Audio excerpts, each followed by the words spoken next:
Bem-vindo ao comentário bíblico em áudio Rota 66, a jornada mais fascinante de sua vida.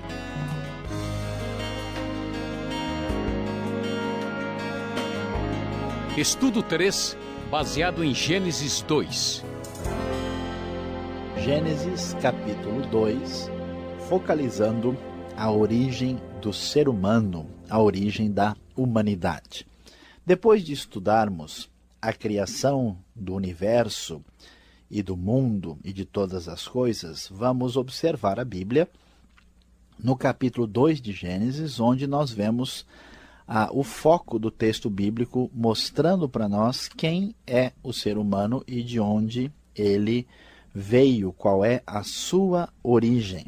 Na verdade, o assunto já havia sido antecipado no final do capítulo 1, especialmente em Gênesis 1, versículo 26, quando Deus, surpreendentemente, diz no plural, já novamente sinalizando a pluralidade do Deus único, que ao mesmo tempo é um e é diverso, onde ele diz, façamos o homem à nossa imagem, conforme a nossa semelhança, domine ele sobre os peixes do mar, sobre as aves do céu, sobre os grandes animais de toda a terra e sobre todos os pequenos animais que se movem rente ao chão. Criou Deus o homem à sua imagem, a imagem de Deus o criou, homem e mulher os criou. Quando nós vemos o capítulo 2, nós vamos observar que Deus forma o homem do pó da terra e sopra em suas narinas o fôlego de vida, e o homem se torna ser vivente, um ser vivente conforme versículo de número 7 do capítulo 2. E o texto ainda é mais detalhado ao nos informar que Deus criou o homem e fê-lo cair num sono profundo, depois de criá-lo a partir do pó da terra, e então, enquanto o homem dormia, ele tirou uma costela do homem, de Adão, e fechou o lugar com carne, e a partir da costela criou a mulher, o que provocou até mesmo uma poesia em Adão. A primeira pergunta que vai aparecer é por que a criação aparece em dois momentos, em duas etapas. De certa forma, podemos dizer, há dois relatos sobre a criação. A razão principal é que um relato é mais genérico, é mais amplo, e o outro é mais detalhado. É como se fôssemos ver um filme. Nós veríamos o trailer e depois veríamos os detalhes propriamente na exibição principal. Então, a criação aparece com momentos e propósitos distintos.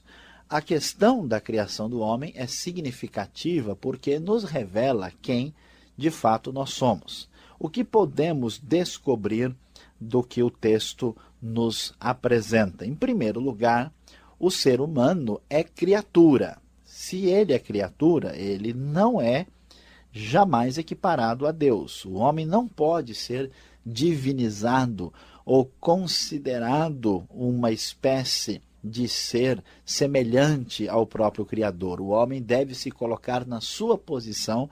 Ele é criatura, ele é limitado, e essa consciência é fundamental para viver a vida de maneira equilibrada, ajustada e, aliás, sem nenhum complexo megalomaníaco. Ninguém pode imaginar que é mais do que é. Muitas pessoas acabam com sua vida sem perceber sua limitação e sua finitude. Portanto, é importante destacar um segundo elemento que surge da criação do ser humano. Ele é frágil.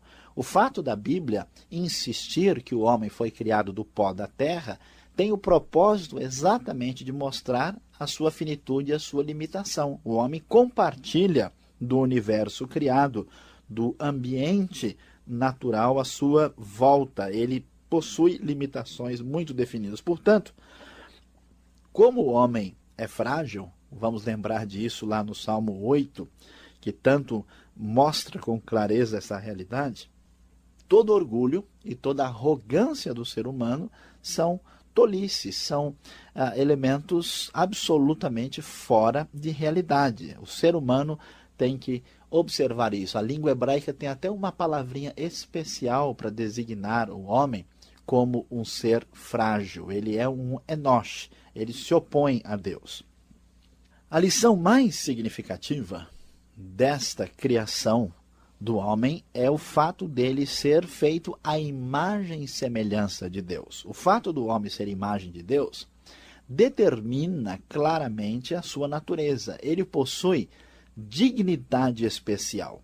Isso significa que o ser humano é qualitativamente distinto dos outros seres da criação. O ser humano não pode ser comparado a um animal.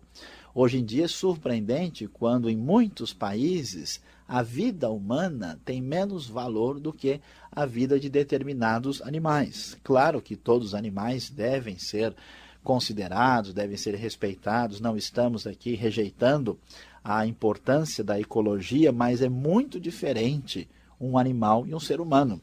Quando alguém vai à churrascaria e come uma boa picanha com alho, e isto é muito diferente da atitude de um canibal que come um outro ser humano. Por mais que alguém goste e tenha simpatia pelas vacas e pelos boizinhos tão simpáticos, isso não tem nada a ver com o crime de matar um ser humano. Matar uma pessoa é um crime contra Deus. Lá em Gênesis capítulo 9, versículo 6, nós vamos ver isso com bastante destaque, que não é correto matar um ser humano, que aquele que derramar o sangue do homem, ele vai ser cobrado, porque a imagem de Deus foi o homem criado. E essa imagem de Deus determina também quem nós somos. Mostra para nós que o ser humano possui inteligência, imoralidade, criatividade, sensibilidade estética, consciência de si mesmo, as características morais e espirituais que existem no ser humano, que o distinguem dos demais seres, é sinal de que a sua origem divina está claramente definida, tem um perfil muito claro na existência do ser humano. Este ser humano criado não é criado de modo isolado, portanto, ser humano criado por Deus, ele é essencialmente comunitário. Por isso Deus cria homem e mulher. E cria de uma maneira extraordinária. Quando ele cria o homem e depois, na sequência, cria a mulher, ele cria a mulher com um senso de dignidade. A ideia bíblica é que um esteja diante do outro, que se encaixe perfeitamente um com o outro. Ele tira a mulher da costela do homem para enfatizar o companheirismo, o interrelacionamento entre os dois. Na Bíblia não há lugar nem para machismo, nem para feminismo, nem para nenhuma ideia que oponha os dois sexos que têm origem na criação tão especial de Deus. Por isso, a criação do homem dá valor à comunidade, dá valor à família, estabelece o ser humano como um ser verdadeiramente social. O ser humano também, na sua criação, recebeu de Deus nessa imagem divina, nesse imago Dei, como gostam os teólogos, a responsabilidade de possuir domínio. Veja versículo 26, que ele deve dominar sobre todos os animais. O homem domina sobre a criação porque é a coroa da criação. Muitas pessoas imaginam que isso implica numa atitude de absoluta tirania e de destruição do mundo. Isso de modo nenhum pode ser justificado. Isso apenas mostra a responsabilidade do homem. É como se ele fosse o zelador do condomínio. É como se ele fosse o responsável pela comunidade criada por Deus. Então, todo aquele que destrói a terra também será destruído. O homem, sim, é a criatura mais importante da terra, feito à imagem e semelhança de Deus, e tem tremenda responsabilidade naquilo que está fazendo. E então aqui está esse ser humano, criado do pó da terra, mostrando a sua origem absolutamente compatível com o restante da criação, que recebeu o sopro divino nas narinas para ter o fôlego divino, o que claramente estabelece a sua origem em Deus e a sua natureza espiritual. Sem entendermos quem é o ser humano, sem entendermos a sua devida posição, não podemos nos relacionar conosco mesmos e nem mesmo com o nosso Criador. Ao prosseguir a leitura de Gênesis capítulo 2, outras verdades muito importantes a respeito do ser humano vão aparecer com clareza. Nós vamos observar que Deus coloca o homem no jardim do Éden e Deus ordena ao homem que ele deve e pode comer livremente de qualquer árvore do jardim, menos da árvore do conhecimento do bem e do mal. No dia em que comesse, ele haveria de morrer.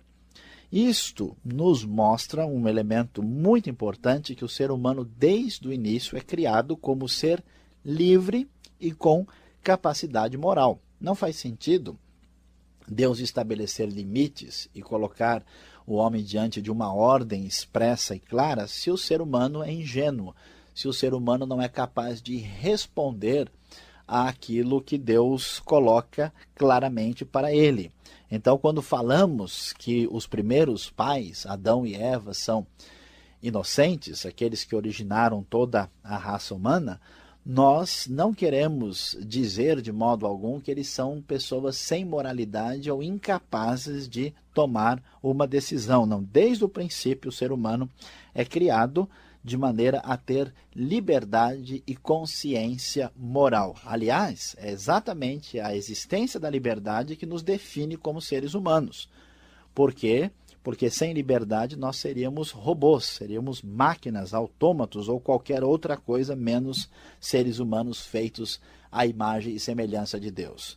Por isso que nós vamos observar que há espaço para o aparecimento do mal, porque o mal surge do uso indevido da liberdade humana. O mal não é criado por Deus, mas a existência do mal é possível pelo fato das criaturas criadas por Deus com liberdade poderem dizer não a Deus. Este próprio ser humano criado por Deus também é aquele que mostra o seu domínio sobre o universo através da linguagem. Deus coloca todos os animais diante de Adão no versículo 20 e no versículo 19 também. E lá nós vemos que ele deu nome a todos eles, ou seja, o ser humano através da linguagem, semelhantemente de certa forma a Deus que criou o mundo falando, o homem exerce o seu domínio à imagem e semelhança de Deus, colocando o nome nos animais e através da linguagem domina o mundo. Aqui toda a beleza do universo linguístico, das palavras, aparece como um elemento fundamental e especial. E apesar disso, nenhum desses animais que recebem o selo do ser humano, qual é o seu papel, qual é a sua função, o que eles significam através da linguagem, nenhum deles tem condição de uma compatibilidade de relacionamento com o homem. Por isso, as coisas têm que ser bem definidas. Há um espaço no coração humano dedicado a Deus, que envolve a nossa adoração. O nosso relacionamento pessoal profundo se estabelece na relação do casamento e da família.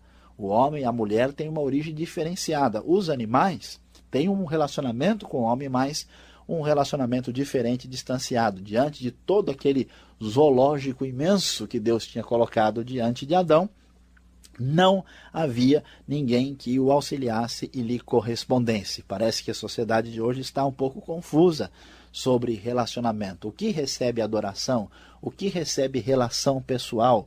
O que recebe uma relação mais distanciada? Hoje as prioridades parecem se confundir em muitas situações. Outro elemento que merece consideração no texto de Gênesis 2 é o fato de Deus já ter criado a sexualidade antes que o homem pudesse pecar. Observe, por exemplo, em Gênesis capítulo 1, versículo 28, nós vamos descobrir que a palavra divina disse já ao homem que eles deveriam ser férteis e multiplicar-se, deviam encher a própria terra. E aqui, claramente, nós vemos a ideia de o homem e a mulher estarem unidos, no versículo 24, capítulo 2, seria uma só carne. Isso quer dizer que a sexualidade não é a fonte do pecado. Deus criou homem e mulher E os dois poderiam claramente se relacionar no contexto da criação divina, e a ideia, talvez tão comum em muitas pessoas religiosas ou que entendem a religião de maneira equivocada, muitas vezes imaginam que a sexualidade é a fonte do mal e a fonte do próprio pecado. Essa ideia está, talvez, na mente de algumas pessoas, mas não aparece em Gênesis capítulo 1 e capítulo 2. O pecado humano tem uma outra origem, está relacionado com uma outra questão que veremos com bastante atenção no nosso próximo programa. Aí está você, imagem e semelhança de Deus, que deve ouvir a sua palavra.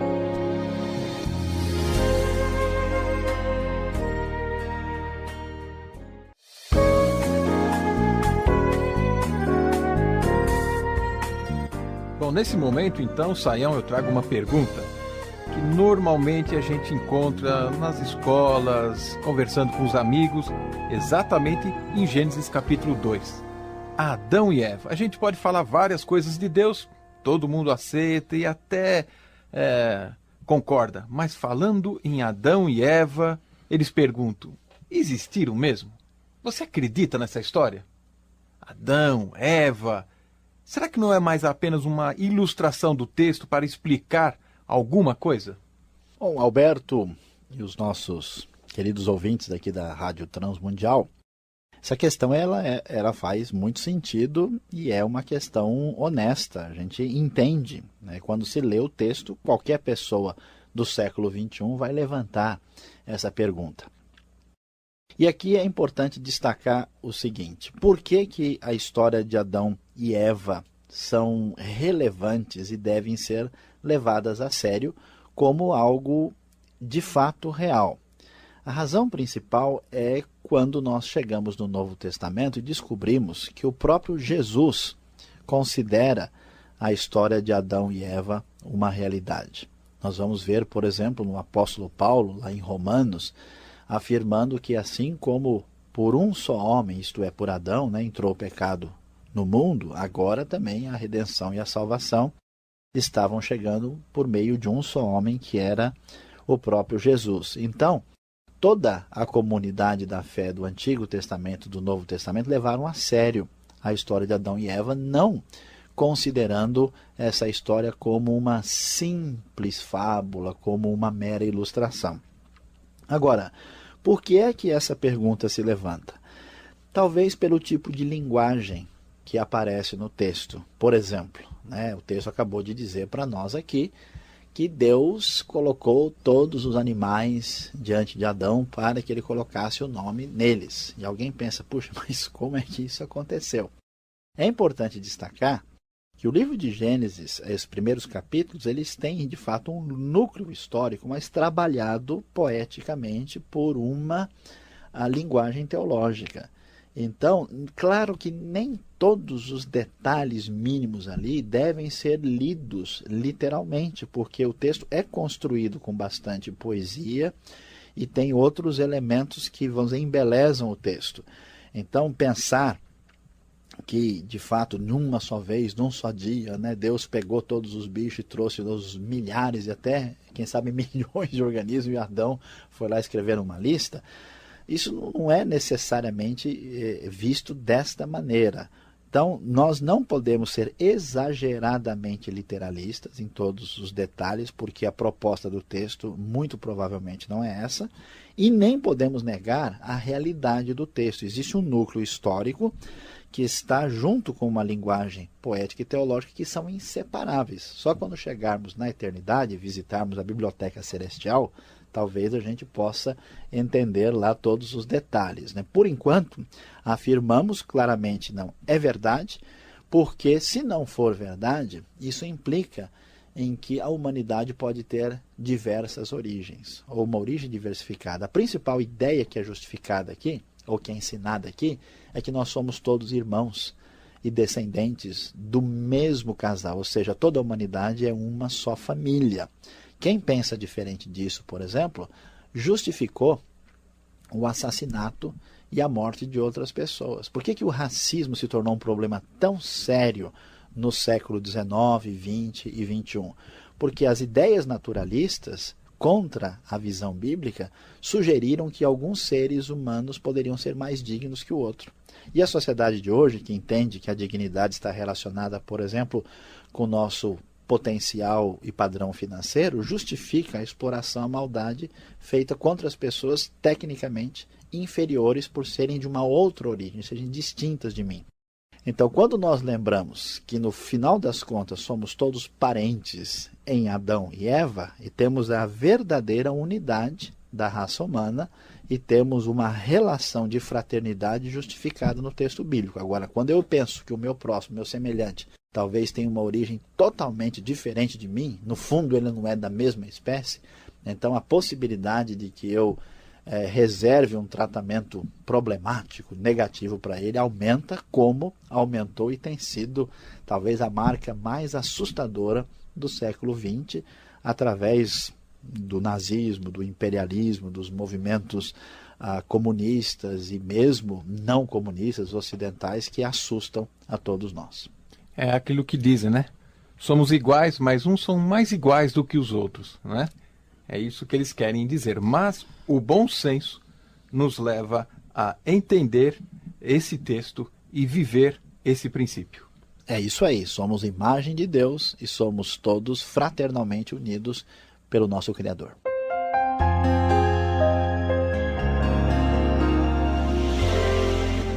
Depois de observarmos a realidade do que é o ser humano segundo a Bíblia, agora vem a parte que nos cabe nesse processo. Tendo a consciência de que somos o que Deus diz que nós somos, agora precisamos observar quais são as nossas responsabilidades nesse processo. De acordo com a visão bíblica sobre o ser humano, em primeiro lugar, é necessário que nós nos revistamos de humildade. Quando nós vivemos a vida, no fim das contas, acreditando que somos superiores, somos seres divinos, somos uma espécie de alguém que está acima da realidade, nós estamos totalmente equivocados. Isso passa até pelo fato simples de alguém, por exemplo, ter a humildade de consultar um médico. Porque quando alguém entende que ele é feito do pó da terra, que ele não passa de uma criatura, ele sabe que o colesterol dele vai aumentar, ele sabe que as suas condições físicas são limitadas e ele vai cuidar devidamente do corpo mediante essa consciência. Não é possível viver a vida com arrogância, com uma postura de orgulho. Consciência de criatura é a necessidade que existe a partir da visão correta de Gênesis 1 e 2, quando falam sobre o ser humano. Outra coisa importante e fundamental, devemos exercer com responsabilidade a nossa posição como imagem de Deus. Muitas vezes os seres humanos desprezam a imagem de Deus neles e têm comportamentos que o distanciam da sua condição inicial. Portanto, nós precisamos respeitar as outras pessoas. Um ser humano à minha frente está aí uma prova do próprio Deus diante de mim. Todo ser humano tem direito à liberdade, tem direito à dignidade. O direito universal é absolutamente impossível. Portanto, observe a próxima pessoa que passar diante de você e veja, aí está um ser humano criado à imagem e semelhança de Deus. Nós precisamos viver com responsabilidade. Isso implica em dois elementos fundamentais. Primeiro, é como nós vamos viver a nossa relação de comunidade. Sem respeito, sem perdão, sem tolerância, sem uma atitude de consciência, nós não podemos ir muito longe. É necessário que enfatizemos e valorizemos a realidade de família. Família definida como homem e mulher, como aquilo que Deus criou a partir do próprio Éden. Deus não criou Adão e Evas. Deus não criou Adões e Eva. Nem criou Adão e Ivo, nem Eva e Iva. Deus criou Adão e Eva. Portanto, nós devemos nos moldar ao modelo de comunidade bíblica valorizando a família. Sociedade em crise, existe porque a família está em crise e a relação com a comunidade é problemática. E, finalmente, o homem precisa ter responsabilidade no relacionamento de domínio com a criação. Abusar da terra, abusar da poluição, abusar de muitas coisas feitas apenas atrás do poderio econômico podem trazer consequências muito sérias. Quem não respeita a terra sofrerá, e acho que em grande parte já estamos colhendo um pouco disso.